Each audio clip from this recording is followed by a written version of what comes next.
Hello everyone, this is Kaushik Datta. I'm your regional training manager. So welcome to this IC38 crash course.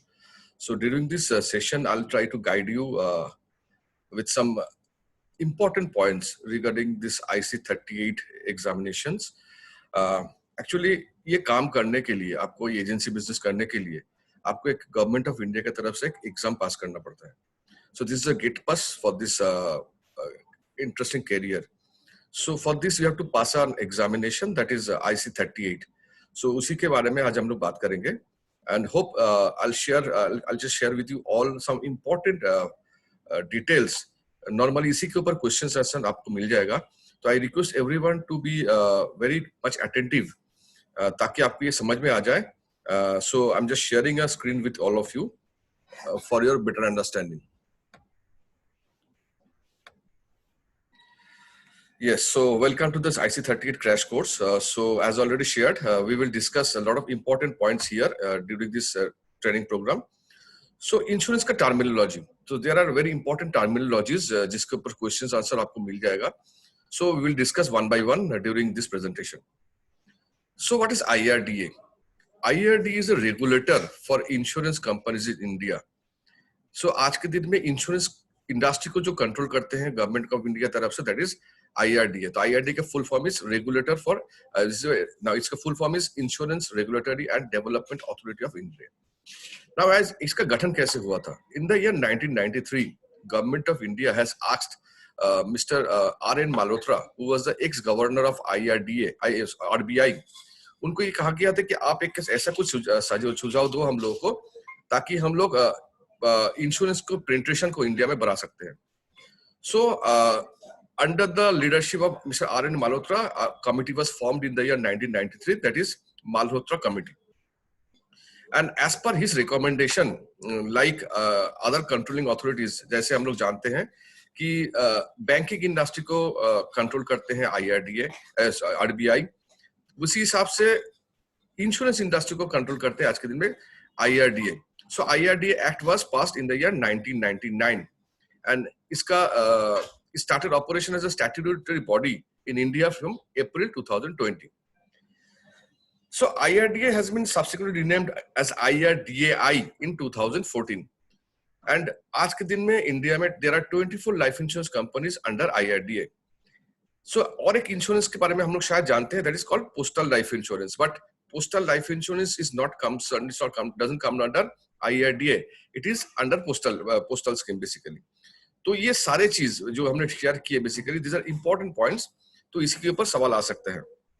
No, IGMS. What is IGMS? इसका full form is Integrated Grievance Management System. So इसी के अंदर में it's initiated by IRDA. Customer अपना grievances IRDA के पास भेज सकते हैं through this system. Now next is we'll discuss about the concept of life insurance. Now what is life insurance basically? Life insurance is nothing but it's a transferring of risk और risk pooling. मतलब क्या होता है आज के दिन में, मान लीजिए मैं कस्टमर हूँ, मैं आप एक पॉलिसी खरीद रहा हूँ बजाज से.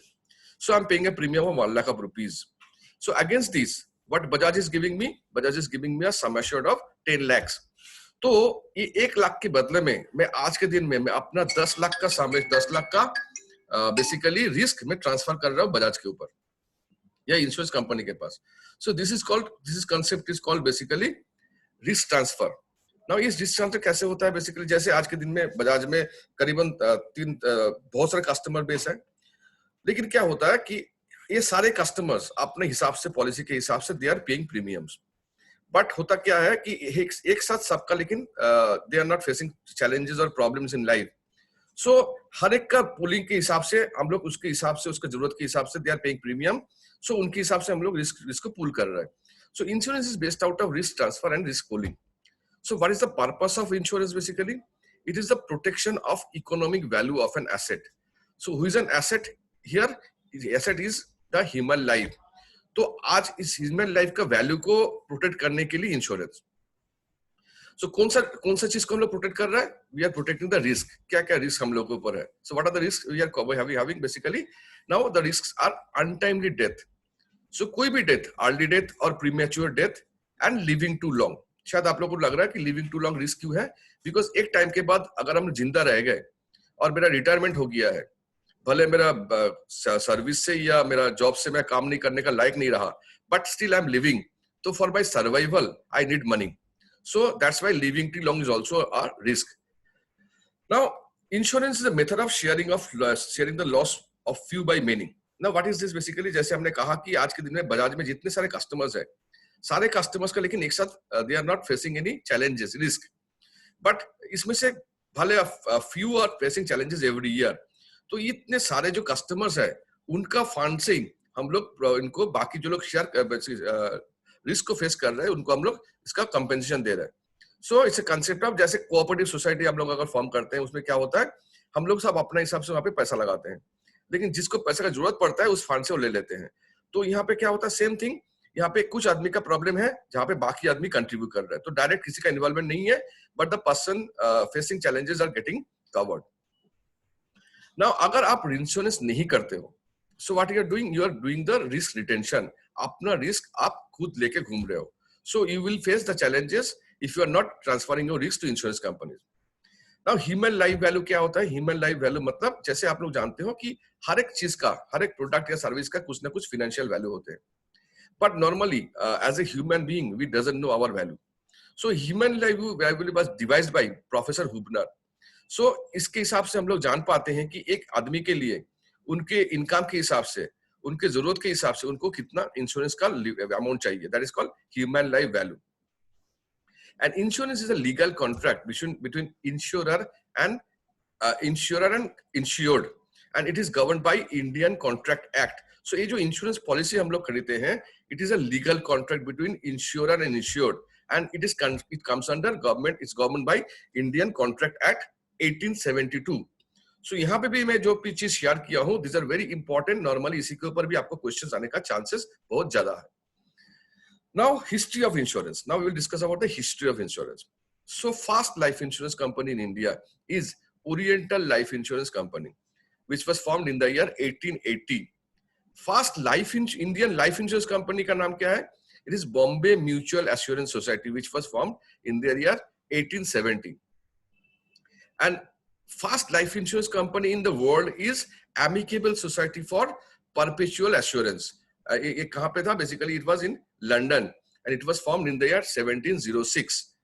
National Life Insurance Company, Nationalization of Life Insurance Company कब हुआ था? It was basically मतलब LIC का गठन कब हुआ था? It was formed in the year 1956, 1st September 1956. ये जो modern life insurance का concept, ये इसका origin कहाँ से आया? It has come from Lloyd's Coffee House, London.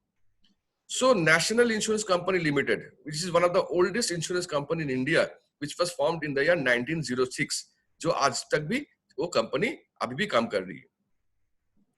Now Nationalism of General Insurance, GIBNA act, ये कब फॉर्म हुआ था? It was formed in the year 1972. And insurance को लीगल का दायरे में कब लाया गया था? Insurance act was formed in the year 1938. So first legislation of to regulate insurance companies in India. ये कब से लागू हुआ था? बेसिकली इंश्योरेंस एक्ट 1 जुलाई 1938. तो ये सारे पॉइंट्स भी जैसे ऑलरेडी शेयर किया हूं are very important in terms of your chances are very high getting questions. So मेरा रिक्वेस्ट है आप लोगों से कि ये सारे जो डिटेल्स हमने शेयर किए हैं, साल, कंपनी नेम, ये फॉर्मेशन डेट्स, ये थोड़ा याद रखना पड़ेगा आप लोगों को. Now insurance ombudsman, what is that? As we all know कि इंडिया में अगर कोई इलीगल कॉम्प्लिकेशंस आ जाते हैं हम लोग के पास, तो एज पर द लीगलिटीज उसके बाद क्या होता है, हमको कोई भी लीगल प्रॉब्लम का सोल्यूशन कब मिलेगा, if you go to the court, we never know. But just to give the customers a preference और कस्टमर को हेल्प करने के लिए IRDA हैज अपॉइंटेड एक पर्सन जो एक मिडलमैन के हिसाब से काम करते हैं, उनको बोला जाता है इंश्योरेंस ओम्बड्समैन. लेकिन ओम्बड्समैन का limit is up to 20 lakh, मतलब 20 लाख का समेशन तक ही ओम्बड्समैन अपना राय सुना सकते हैं या उनका सजेशन और सुझाव दे सकते हैं. बट ओम्बड्समैन के आपके पास अगर आपको जाना है, तो आपको कोई भी क्लेम अगर रिजेक्शन किया है इंश्योरेंस कंपनी, उसको लेके अगर आपको लीगली केस करना है, ओम्बड्समैन के पास जाना है, तो you have to go to ombudsman within 1 year of rejection of the claim.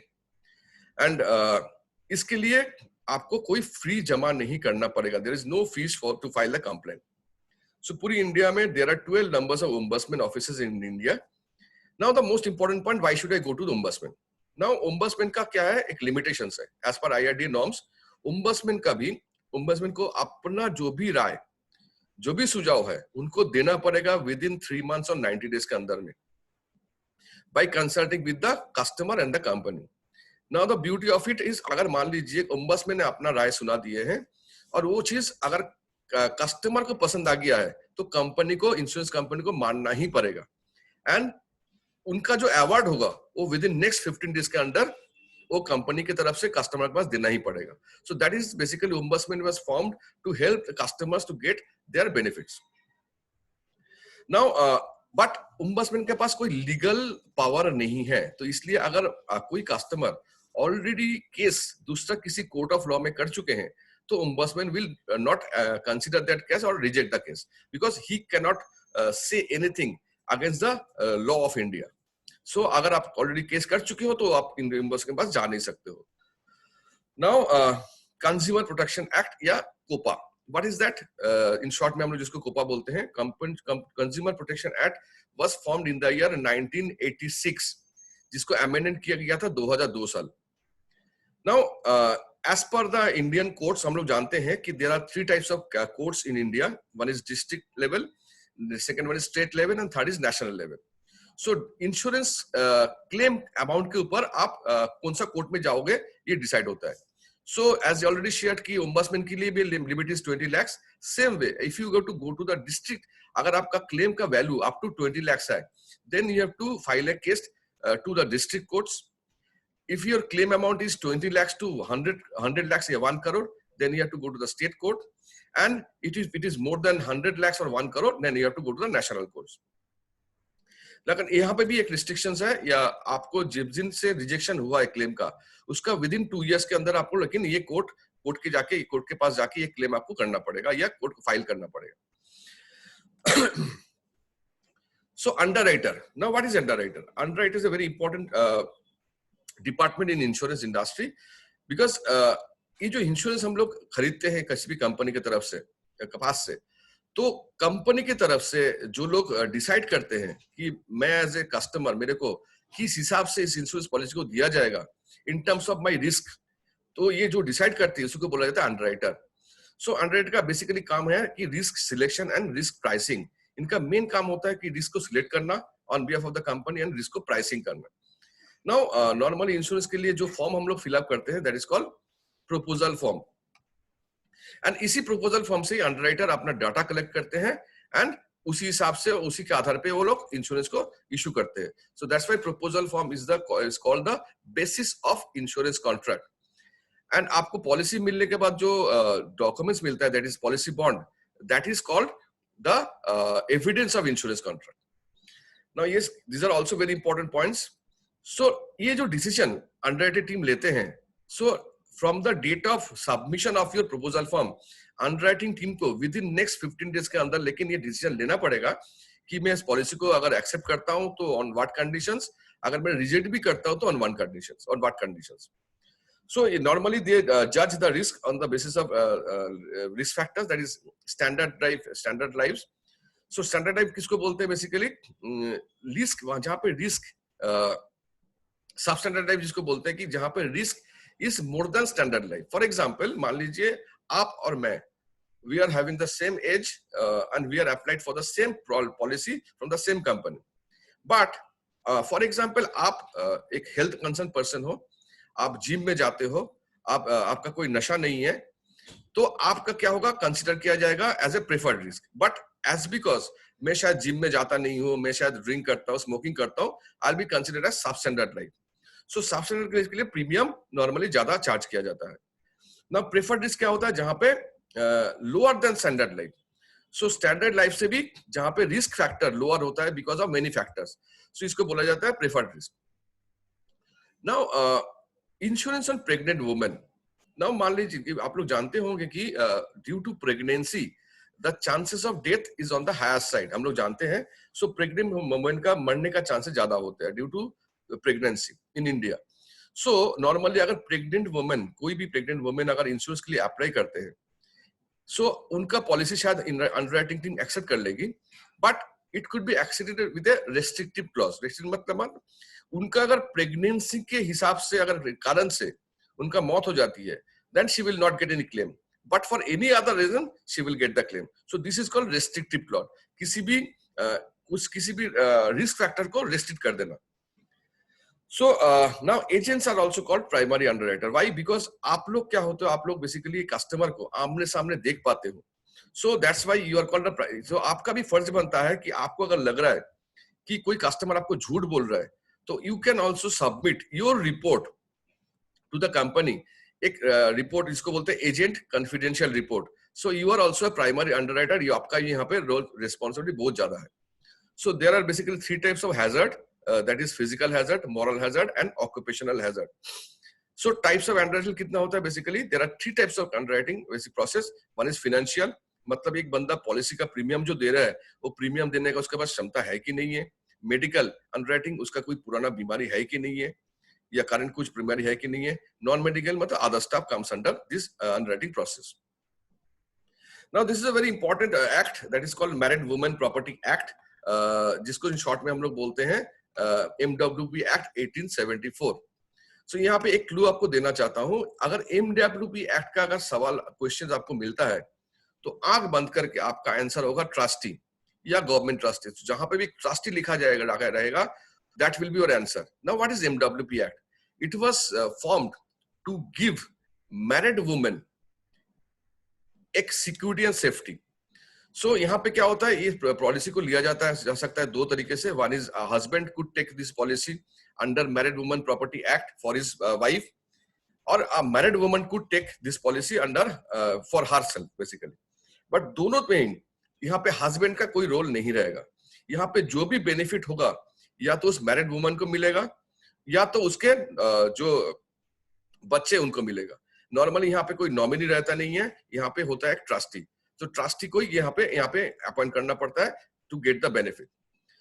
सो सबसे इंपॉर्टेंट पार्ट इस मैरिड वुमन प्रॉपर्टी एक्ट में जो पॉलिसी हम लोग करते हैं, अगर मान लीजिए किसी कस्टमर का सब कुछ he become insolvent and court ने उसका सब कुछ जब्त कर लिया है, लेकिन इस पॉलिसी में वो लोग हाथ लगा नहीं सकता है. So beyond the control of creditors, court attachment and even life insurance. So इसमें कोई नॉमिनेशन होता नहीं है एंड असाइनमेंट हो नहीं सकता है, because this is very important. Now beneficiaries under section 6 of MWP होता कौन कौन है? जैसे हमने कहा, wife alone is the beneficiary, और इनका 1 or more children could be the beneficiary out of it.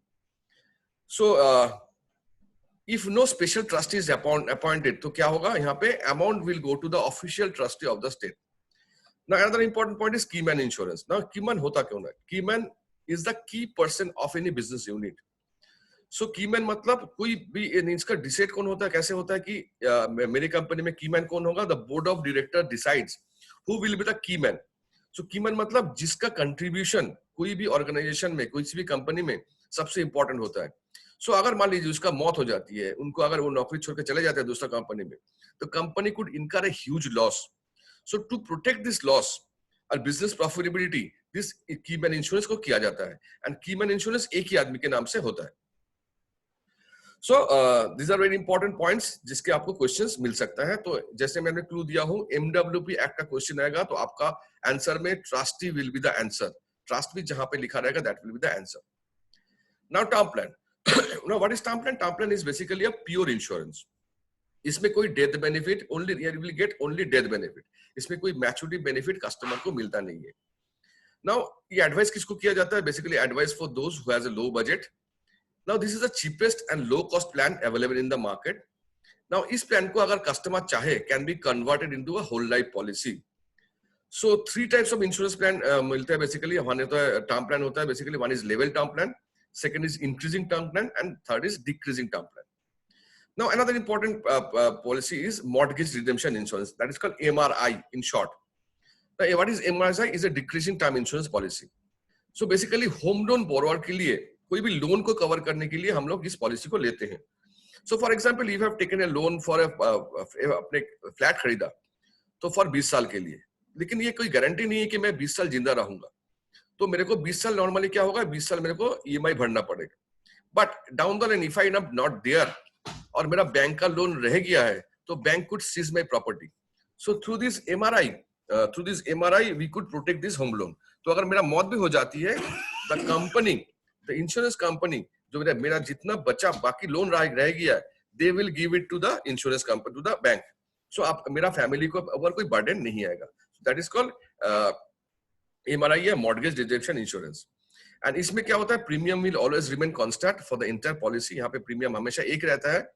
And ये आप चाहो तो एक स्टैंडर्ड पॉलिसी के साथ भी ले सकते हो और एडिशनल आप दूसरे पॉलिसी के साथ ऐड करके भी इसको आप ले सकते हो. Now insurance agent, insurance agents के लिए कुछ क्राइटेरिया होता है जो जिसके लिए आपने यहाँ पे अप्लाई किया आज. तो इसका कुछ क्राइटेरिया होता है बेसिकली. ना insurance agent licensing comes under section 42 of insurance act 1938. ये जो लाइसेंस आपको मिलेगा, जिसके लिए आप ये पढ़ाई कर रहे हो, जिसके लिए आप ये एग्जाम देने वाले हो, सो ये लाइसेंस होता है basically comes under insurance act 1938 section 42. Now इसके लिए qualification, minimum qualification is 10th for rural, जहां पे population is less than 5000, and 12th पास होना चाहिए फॉर अर्बन एरिया. सो ये आपके लिए एक ऑनलाइन ट्रेनिंग होता है आपके लिए, एंड उसके बाद आपको एग्जाम देना पड़ता है. ये जो लाइसेंस आपको मिलने वाली है, ये लाइसेंस का validity is for 3 years, which is going to be issued by IRDAI. Now insurance का अपॉइंटमेंट लेटर आपको 15 दिन के अंदर आपको बेसिकली पास होने के बाद आपको मिल जाता है. Now these are very important points. Now the thing is, हाँ, रिन्यूअल लाइसेंस के लिए आपको रिन्यूअल अगर जब करना है आपको होगा, आपका नॉर्मली आज के दिन में उनका renewal fees is 250 rupees. Now insurance claim, very important chapter. What is claim? Because ये हम लोगों का सबका नजर रहता है कि कंपनी का क्लेम कैसा है. Now what is a claim? Claim is basically a demand where insurer keeps their promise. तो आपने क्या किया, एज पर द कॉन्ट्रैक्ट आपने अपना प्रीमियम जमा कर दिया है, लेकिन उस इंश्योरेंस पॉलिसी के हिसाब से आपको जब भी जो भी मिलना था financially, that is your demand. So ये जो प्रॉमिस इंश्योरेंस कंपनी रखने वाली है, तो that is called it a claim. So as per IRDA, death claim, कोई भी death claim has to be settled by any insurance company within 30 days from the date of receiving the of the document, death claim का document. ये rule है कि अगर कोई भी death claim submit होता है किसी भी इंश्योरेंस कंपनी के पास, एज पर IRDA नॉर्म्स, वो डेथ क्लेम को विदिन 30 डेज के अंदर सेटल करना ही पड़ेगा. अगर मान लीजिए डेथ क्लेम मिलने के बाद कंपनी को और भी कुछ एडिशनल डॉक्यूमेंट्स चाहिए, तो from the date of submitting the document, जिस दिन कस्टमर ने सबमिट किया है उसका नेक्स्ट 15 डेज के अंदर company could ask for the additional documents, that too in a single letter. एक ही लेटर में वो कस्टमर से मांग सकते हैं उसको ज्यादा और क्या चाहिए, उसके बाद वो नहीं मांग सकते हैं, और 30 डेज के अंदर उसको क्लेम सेटल करना ही पड़ेगा. Now there are 2 types of death claim. One is called RD death claim. होता क्या है बेसिकली, अगर पॉलिसी लेने का फर्स्ट 3 years के अंदर किसी कस्टमर का मौत हो जाती है, so that will come under early death claim. अगर 3 years के बाद में कोई भी डेथ होता है, that is called normal death claim. In case of early death claim, officially company के पास इन्वेस्टिगेट करने के लिए there are 180 days. उस टाइम लेकिन अर्ली डेथ क्लेम के लिए 30 डेज लागू नहीं होता है. वहां पे कंपनी अगर चाहे तो उस डेथ क्लेम को इन्वेस्टिगेट कर सकते हैं. सो इसके लिए उनको पास टाइम होता है 180 डेज या 6 months. Now very important point, अगर मान लीजिए एज पर नॉर्म्स कि 30 डेज के अंदर किसी क्लेम को डेथ क्लेम कंपनी को देना ही पड़ेगा. ये बाई चांस किसी भी कंपनी की तरफ से ये डेथ क्लेम देने में देरी हो गया है, तो डिले ऑफ सेटलमेंट के हिसाब से 2% आप एडिशनल कंपनी की तरफ से देना पड़ेगा कस्टमर को. Company has to pay 2% extra to the customer और टू द कस्टमर और to the nominee. Now what is inquest report? Inquest report is mandatory for accident death claim. कोई भी डेथ अगर एक्सीडेंटली होते हैं तो उसके लिए inquest report is mandatory. Now presumption of death, what is that? Apart from death there are several incidents happens, that is a person is missing. So अगर missing person है तो मेरे को मालूम नहीं होता है कि वो बंदा जिंदा है या मर गया है. सो pre assumption of death comes under Indian evidence act 1872. सो इसमें क्या कहा जाता है basically, if a person is missing for 7 years, so after 7 years, after completion of 7 years, the Indian court of law declares that person as dead. तो missing person में normally death claim ही मिलता है। लेकिन यहाँ पे एक चीज याद रखना पड़ेगा, अगर किसी कस्टमर ने पॉलिसी लेने का मिसिंग हो गया है और उसके परिवार को अगर क्लेम लेना है, तो जितना भी फ्यूचर प्रीमियम बाकी अगर रह गया है, तो the family member has to pay the और has to continue the premium. Now suicide clause में अगर किसी का डेथ होता है, तो if anyone dies due to suicide within 1 year, तो उनको कोई क्लेम नहीं मिलेगा 1 ईयर 365 डेज में। तो after 1 year if anyone commits suicide, he is और she is entitled to get the entire death claim. Now health insurance very important. Now health insurance deal with morbidity. Morbidity मतलब बीमारी. So normally morbidity premium is higher than mortality premium. Normally health insurance का premium normal insurance premium से थोड़ा ज्यादा होता है। एक चीज याद रखना पड़ेगा, for health insurance claim, अगर आपको health insurance claim करना है, तो आपको minimum 24 hours hospitalization होना जरूरी है। Otherwise you are not entitled to get health insurance का claim. सो इसका बेसिकली प्रोसेसिंग टाइम लगता है 15 डेज। तो आप अगर चाहो, आपका हॉस्पिटल होने के बाद, आप डिस्चार्ज होने के बाद, आप 15 डेज के अंदर आपको जो भी क्लेम सबमिट करना है, आपको ये डॉक्यूमेंट्स आप सबमिट विद इन 15 डेज आपको जमा करना पड़ेगा। Now what is critical illness policy? Critical illness basically an additional benefit.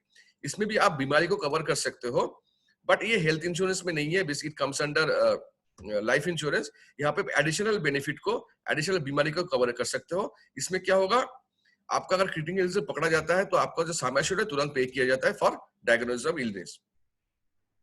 सो इसके लिए राइडर का, क्रिटिकल इलनेस राइडर का waiting period is 90 days. Now employee state insurance act ESIS 1948 में जो हुआ था, ये होता है basically for sickness, disablement, maternity and death of employee के लिए इसमें कवरेज होता है। So, अगर if you have any pre-existing disease, the waiting period for pre-existing coverage is 48 months. Now, policy conditions के बारे में बात करेंगे अभी। Now, FPR, what is FPR? FPR is a fast premium receipt. So, policy लेने के बाद, after paying the premium, जो receipt हम लोगों को इंश्योरेंस कंपनी की तरफ से मिलता है, that is called FPR या फास्ट प्रीमियम रिसीट। एंड यही डॉक्यूमेंट्स आपको जमा करना पड़ता है for ITR benefit basically. Now grace period होता क्या है? इट इज फॉर 1 मंथ और 30 डेज। मतलब एक पॉलिसी आपने लिए हैं, so policy we could take any policies in 4 modes, that is monthly, quarterly, half yearly and annually. So monthly में आपको 15 दिन का ग्रेस पीरियड मिलेगा, बिकॉज जैसे 30 डेज खत्म हो जाएगा, नेक्स्ट मंथ का प्रीमियम का ड्यू आ जाएगा। तो normally monthly में you will get 15 days, but quarterly, half yearly and annually में you will get 31 month or 31 days as grace period. Now इस grace period में आपको कंपनी की तरफ से एडिशनली दिया जा रहा है ये डेट को to pay the premium. Now in case आपने अगर ग्रेस पीरियड में प्रीमियम जमा नहीं कर पाए, रिन्यूअल प्रीमियम, लेकिन आप किसी का अगर मौत हो जाती है, तो कंपनी विल टेक उनका जो प्रीमियम ड्यू था उनके पास था, मतलब प्रीमियम वो माइनस करके बाकी पूरा क्लेम आपको दिया जाएगा। लेकिन अगर ग्रेस पीरियड किसी भी कारण से it crosses over, then the policy will be treated as lapse. So वहां पे कंपनी का तरफ से कस्टमर को कुछ नहीं मिलने वाला है। The insurance cover ceases. So this is very important. So policy documents जो हम लोग को मिलता है, पॉलिसी बॉन्ड बाय डॉक्यूमेंट्स, उसका there are 4 parts into it. That is one is schedule, second is standard provision, third is specific policy provisions and claim procedure. तो ये कोई भी पॉलिसी डॉक्यूमेंट 4 पार्ट में डिवाइड होता है। सो ऑलरेडी वी नो कि एक टर्म प्लान को हम लोग कन्वर्ट कर सकते हैं होल लाइफ प्लान में। Now what is free look period? मतलब अगर पॉलिसी लेने के बाद आपको पता चल रहा है कि आपके साथ आपको मिससेल किया गया है, तो from the date of receiving the policy document, जिस दिन आपको पॉलिसी डॉक्यूमेंट मिला है उससे नेक्स्ट 15 डेज के अंदर आप चाहो तो पॉलिसी को आप कैंसिल कर सकते हो। सो this is the time you will get the, इसको बोला जाता है free look period या cooling off period. Now what is called diversification? Diversification मतलब आपका फंड, आपके पास जो भी फंड है, what is the money you are having, you should put your money in different buckets. एक जगह में इन्वेस्ट करना जरूरी, basically is not permissible or advisable. So एक आपका जो पैसा वेरियस buckets में इन्वेस्ट करना, इसको बोलते हैं diversification, so that you can reduce the risk of the financial market. Now what is endorsement? Endorsement basically मतलब changes as per insurance, कोई भी changes को endorsement बोला जाता है। आफ्टर पॉलिसी लेने के बाद अगर मान लो you have to change your, आपको अगर आपका नॉमिनी चेंज करना है, आपको एड्रेस चेंज करनी है, आपको अगर आपको मोबाइल नंबर चेंज करना है, any changes you want to made in insurance policy is called endorsement. So insurance is a legal contract between insurer, insurance company and insured, जिसको बोला जाता है customer. Now elements of valid contract, क्या क्या elements valid contract के लिए होता है? What is offer and acceptance, consideration, consensus ad idem, free consent, capacity of the parties and legality of the object. So these are the basic elements of any valid contract. What is KYC? Know your customer. तो KYC के लिए basically आपको लगता क्या है? Requirement of KYC is recent photo, age proof, ID proof and address proof. Now age proof का दो तरीके, there are two types of age proof. One is standard, one is non-standard. So standard क्या होता है? Basically जहाँ पे clearly in any government documentation जहाँ पे आपका date of birth लिखा रहता है, that is called standard. Like passport, PAN card, birth certificate, baptism certificate. Non-standard age proof किसको बोला जाता है? That is called ration card, horoscope, voter ID card and village panchayat. So voter ID card में आज के दिन में now additions हो रहा है. We are now putting date of birth also. So अगर date of birth वाला voter ID card आपको मिल जाता है, that might be considered as standard. Otherwise, voter ID card is considered as a non-standard age.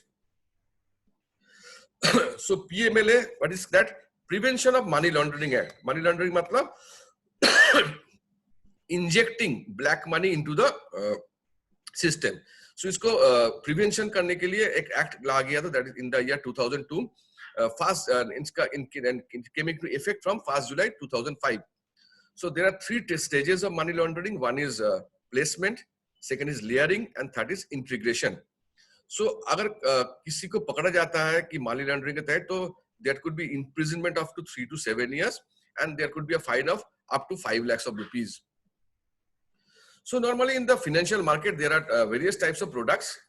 One is called the transactional product. So it is very easy to remember. Transactional मतलब क्या होता है? आप जहाँ पे रेगुलर ट्रांजैक्शन करते हो, तो that is bank deposits. Contingency या इमरजेंसी मतलब लाइफ इंश्योरेंस. अगर आपको वेल्थ एक्यूमुलेट करना है, there is shares.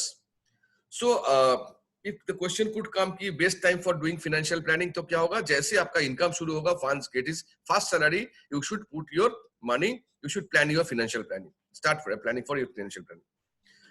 Okay, so money back plan में होता क्या है? You will get automatic and periodic payments. एक रेगुलर इंटरवल में आपको पैसा वापस दिया जाता है, सम एसेट को तोड़ को. सो that's why it's called money back plan.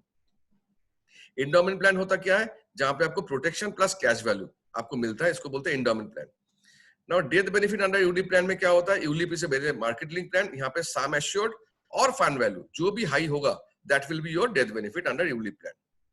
And insurance intangible product मतलब इसको हम लोग छोड़ नहीं सकते हैं. So that's why it is called an intangible product.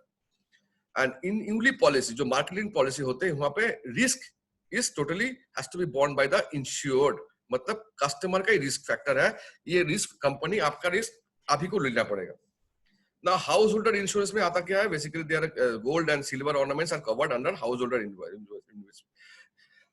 Insurance. Now, what is savings? Savings का definition क्या है? It's a combination of postponement of consumption and parting with liquidity. मतलब क्या है? मैं अभी consumption पैसा जो मेरे को मिला है, उसको मैं खर्चा नहीं कर रहा हूँ, खर्चा को मैं postpone कर रहा हूँ, और मैं उसको मैं save कर रहा हूँ, और liquidity को मैं control कर रहा हूँ. So it is a combination of postponement of consumption and parting with liquidity. So what are the principle of life insurance? Insurable interest. What is insurable interest? मतलब अगर आपको इंश्योरेंस लेना है, भले आपके नाम पे या किसी के नाम पे भी, तो what is the reason for taking this insurance? Called the insurable interest. And it should be present at the time of inception of life insurance. आप जब भी पॉलिसी ले रहे हो, उसी टाइम इंश्योरेंस insurable interest लागू होता है. And at the time of claim of marine insurance and both times for non-life insurance. Now ये इंश्योरेंस प्रेजेंट कहाँ पे होता है? सेल्फ के बारे में, हाउस वेन वाइफ अगर एक दूसरे के नाम पे ले रहा है, पेरेंट चिल्ड्रन के नाम पे ले रहा है, क्रिएटर डेटर लेना है, एम्प्लॉयड ले रहा है, तो ये शुरू से लागू हो जाता है insurable interest. So principle utmost good faith क्या है? As per insurance law, insurance act, basically insurance company and customer दोनों को ही गुड फेथ में ये बिजनेस चलता है बेसिकली. तो it is expected from both the parties की आपके पास जो भी जानकारी है अपने बारे में, you should give in full details to the opposite party. So अगर आपका breach of articles good faith हो जाता है तो it is called the non disclosure and misrepresentation of material facts. The principle of indemnity, what is that? It is compensated up to the amount of loss. Normal क्या होता है, it comes under life in general insurance. तो यहाँ पे जितना खर्चा होता है, जितना लॉस होता है, उतना ही भरपाई होता है. Now section 45 of insurance act 1938 क्या कह रहा है? Basically in disputed clause. So it is applicable for 3 years from the date of policy. Now nomination and assignment. So as we all know कि nowadays nomination is very important. आपको nominee रखना ही पड़ेगा for the security of your future for your investments. So nomination is also comes under 1938 insurance act section 39 of insurance act 1938. Nominee अगर आप चाहो एक रख सकते हो, आप चाहो एक से ज्यादा रख सकते हो. तो अगर एक रखोगे तो आपके लिए by default the nomination will be 100%. लेकिन एक से ज्यादा अगर आपको नॉमिनी रखना है तो आपको बोलना पड़ेगा कंपनी को कि मेरा नॉमिनी का शेयर क्या होगा. सो if the nominee is minor, then there is another person is required, that is called appointee, and nominee has no full rights on the whole or of the claim. Now what is assignment? Assignment is basically a transfer of rights. तो जैसे हम property को बेच सकते हैं, घर को बेच सकते हैं, गाड़ी को बेच सकते हैं, same way we could sell out assignment. Our policy को हम लोग असाइन कर सकते हैं, ओनरशिप को चेंज कर सकते हैं. So there are two, it comes under section 38 of Insurance Act 1938. There could be two types of assignment. अगर मैं चाहूं तो मैं अपना पॉलिसी को हमेशा के लिए किसी को दे सकता हूं, एंड या तो चाहे मैं कंडीशनल भी दे सकता हूं. सो असाइनमेंट मतलब transfer of right of the policy. अगर मैं अपना पॉलिसी किसी को असाइन करता हूं, मेरा अपना नॉमिनेशन जो है वो automatic it will stand as cancelled. So मैं आप सब के साथ वेरी इंपॉर्टेंट कुछ पॉइंट्स डिस्कस किया during this small discussion basically.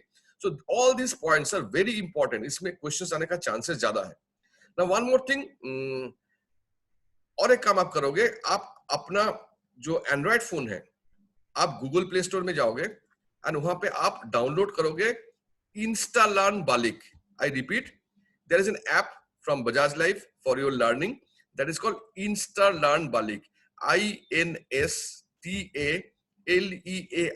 इंस्टालर्न बालिक.